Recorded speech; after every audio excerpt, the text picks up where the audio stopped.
dato.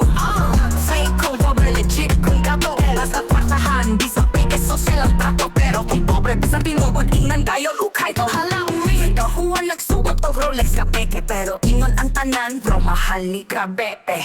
Balenciaga, sapatos na class A. Pero kay kwartahan, wow, imported pang LA. Si Pedro pobre, pero tinukot niyang watch. Pero ingon ang tanan, hala, happy meal batch. Ang iyang Gucci, ikan pa sa mall. Pero ingon ang silingan, gipalit sa sidewalk stall.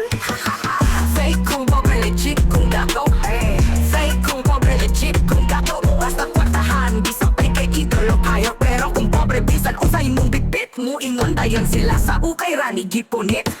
Si madamisan nagsuot og fake Louis Vuitton. Pero ingon sa tanan tinuod soft like cotton. Si Inday pobre nagdala og Chanel nga bag. Pero ingon ang tanan palit sa palengke ang tag. Gikuskus, gikumot, gipando, giusisa. Basi mawala ang logong hugugasan sa planggana. Pero si Bongo nagdala og peke nga Prada. Giinang tag, wow boss, astig kagaawas imong kwarta. Char fake kung pobre, legit kung dato. Fake kung pobre, legit kung dato. Basta kwartahan, bisang peke, idolo kayo. Pero kung pobre, bisan usay mong bitbit mo, ingon dayon sila sa ukay rani gipunit. Hala, uy! Basta kwartahan, bisan fake, wala sila'y reklamo. Pero kung pobre, bisan legit, workikan sa impyerno. Mao niyang life, way, justisya. Ang pika sa dato sosyal, ang tinuod sa pobre basura.